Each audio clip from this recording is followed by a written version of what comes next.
Hi guys, DIY bye मौसमी channel में आपका स्वागत है। आज की मेरी रेसिपी तिल और बेसन के लड्डू है। और मैंने उसके लिए ये साहित्य लिया है, सामग्री ली है। ये घी है और ये गुड़ है, जैगरी है। तो ये 1 कटोरी लिया है मैंने। तो ये भेरी का गुड़ था, तो मैंने इसको चाकू से काट कर ऐसे छोटा छोटा काट लिया है इसको। बिल्कुल पाउडर फॉर्म में नहीं है, क्योंकि हमको ये पीसना है तो इसलिए काट लिया। और 1 कटोरी मैंने बेसन लिया है और 1.5 कटोरी मैंने तिल लिए हैं। एक्चुअली इसका कोई मेजरमेंट नहीं है और मैं कोई यानी गिन गिन के नहीं बनाती हूँ, लेकिन मैंने दिखाने के लिए इतना लिया है।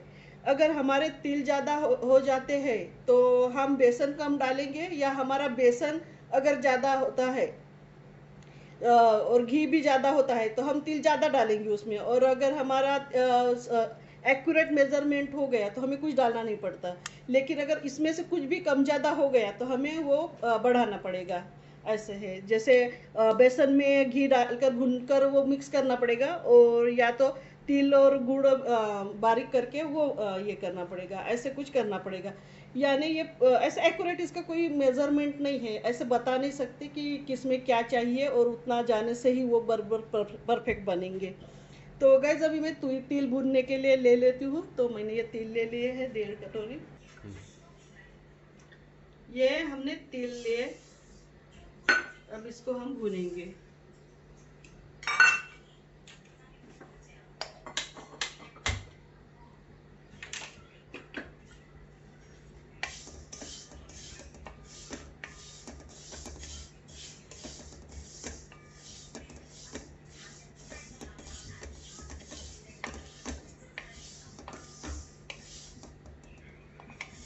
ये तिल चट चट की आवाज आएगी तब तक भूनना है। और और ज्यादा भी रोस्ट नहीं करना है, क्योंकि अगर हम ज्यादा रोस्ट करेंगे तो वो कड़वे हो जाते हैं। तो गाइस, ये जो तिल है तो मैं सिर्फ ज़्यादा नहीं भूनूंगी, क्योंकि ये गर्म होने तक ही रखूंगी मैं। क्योंकि मैंने तिल भूनकर ही रखा था, क्योंकि वो जाली लगती है, कीड़े लगते हैं। तो इसकी वजह से मैंने इसको धो के भून कर रखे थे, ताकि जाले ना लगे। फिर वो साल भर चल जाते हैं, फिर जाला नहीं लगता अगर हम धोकर सुखा लेते तो। और आप अगर शॉप से कहीं धोकर भी लाते हो तिल, तो भी उसमें एक ना एक कंकड़ रहता ही है। तो इसलिए मैंने धो लिए थे। तो अभी और इसको रोस्ट भी करके रखे थे। अब मैं इसको थोड़ा सा गर्म होने तक ही ये करूंगी, थोड़ा सा चट चट की आवाज आने तक। ये घी है, ये आधा कटोरी लिया है। ये हम अंदाज से ही डालेंगे, पहले थोड़ा डालेंगे और फिर बेसन डालेंगे, और फिर हमें लगा कि और चाहिए तो फिर बाद में और डालेंगे।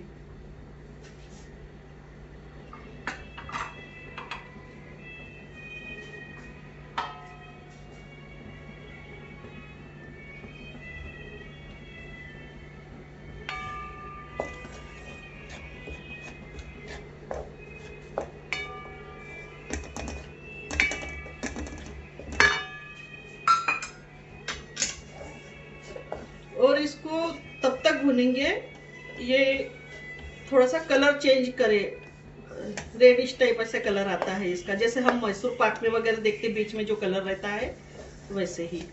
अगर थोड़ा भी बेसन कच्चा रहा या अच्छे से पक नहीं गया तो फिर लड्डू में हमारे बेसन का ही स्मेल आएगा, ऐसे लगेगा हम कोई बेसन ही खा रहे कच्चा, ऐसे लगेगा। तो इसलिए उसको थोड़ा सा रेडिश टाइप बनाना पड़ता है।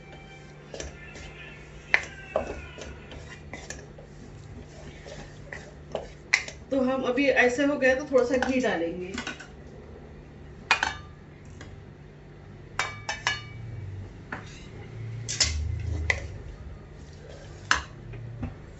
और हमें स्लो, कढ़ाई गरम हो गई तो हमें फ्लेम जो है स्लो करना है, और स्लो फ्लेम पे ही ये पकाना है।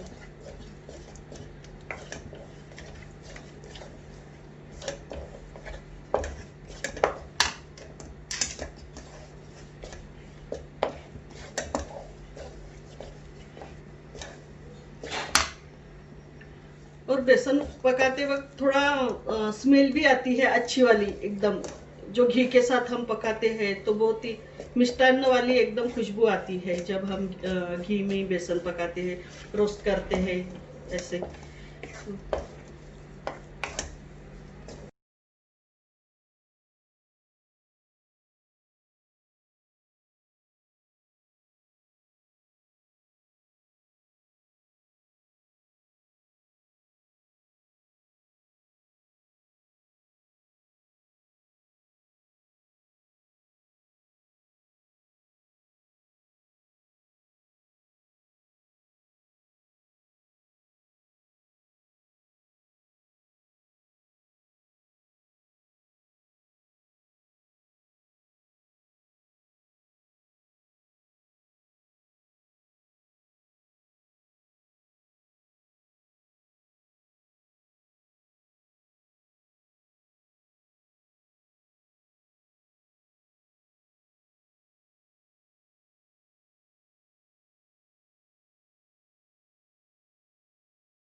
ये हमारा सुनहरा हो गया और हमने गैस ऑफ कर दिया है और कलर चेंज हो गया है अभी ये।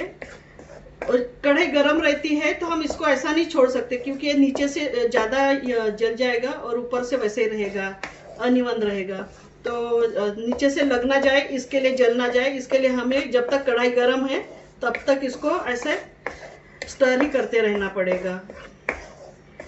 और घी आप बेसन में यानी देख देख कर डाला करिए क्योंकि हम तिल कितना लेते हैं, हमारे पास तिल कितना है उसके हिसाब से भी रहता है। तो थोड़ा थोड़ा ये डालेंगे, थोड़ा थोड़ा वो डाल के हम तिल डाल के और ये लेके हम मिश्रण तैयार करेंगे इसका। और ये हो गया हमारा अभी बेसन।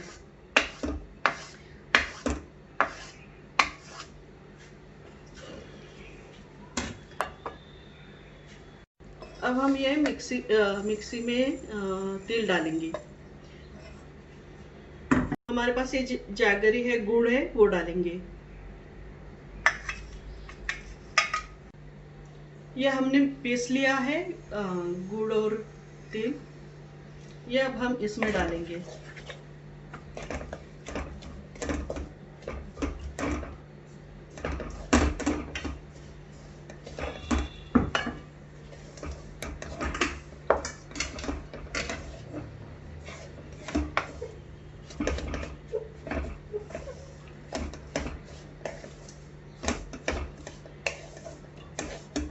इस लेवल पे हम इसमें बर्फी वगैरह बना सकते हैं, लेकिन अगर हम लड्डू बनाएंगे तो वो बर्फी जैसे ही हो जाएंगे, बैठ जाएंगे नीचे, लड्डू नहीं दिखेंगे, फिर बर्फी दिखेंगी।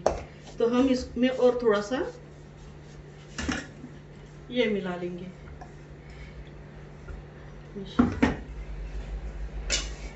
हम थोड़ा थोड़ा इसमें डालेंगे, ऐड करते जाएंगे, जितना हमारा इसमें ऐड होता है उतना डालेंगे। अगर कम जाता है तो हमें और तिल भूनकर डालना पड़ता है फिर, या तो फिर आप बेसन के वो जो घोल है जो हमने अभी इसमें पकाया रोस्ट किया था घी में, उसको आप थोड़ा सा अलग कर सकते हैं अगर आपके पास अगर तिल कम हो तो। यानी एक दूसरे को देखकर इसको एडजस्ट करना पड़ता है।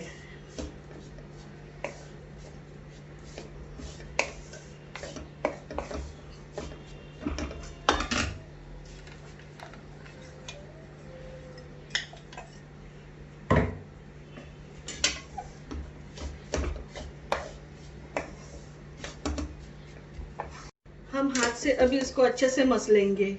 ये गरम ठंडा कैसे भी हो, इसके लाडू जम जाते हैं।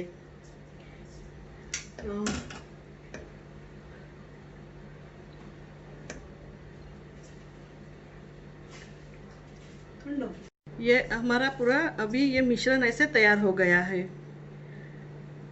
अब इसके अभी हम लड्डू बांध कर देखेंगे। तो गाइज ये अगर आसानी से बन रहे हैं तो आप लड्डू बना सकते हो। अगर आपके आसानी से लड्डू नहीं बन रहे हैं तो आपको थोड़ा सा बेसन में घी डालना पड़ेगा और उसको और रोस्ट करना पड़ेगा और फिर इसमें मिलाना पड़ेगा। तो ये हो गया हमारा लड्डू, इस स्टेज पे है। और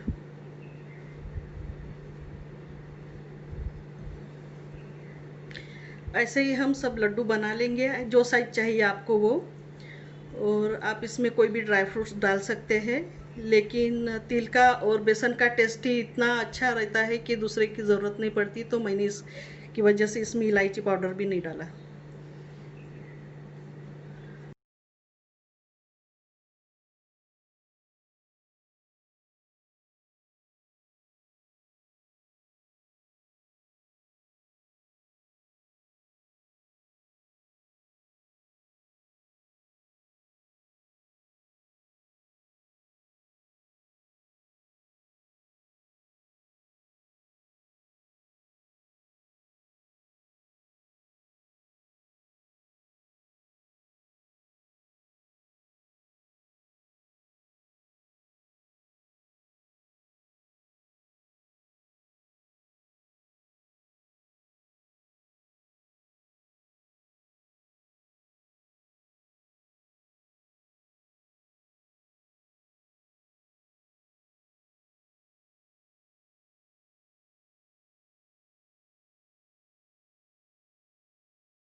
गाइस ये मेरे अभी लड्डू बनाना हो गए हैं।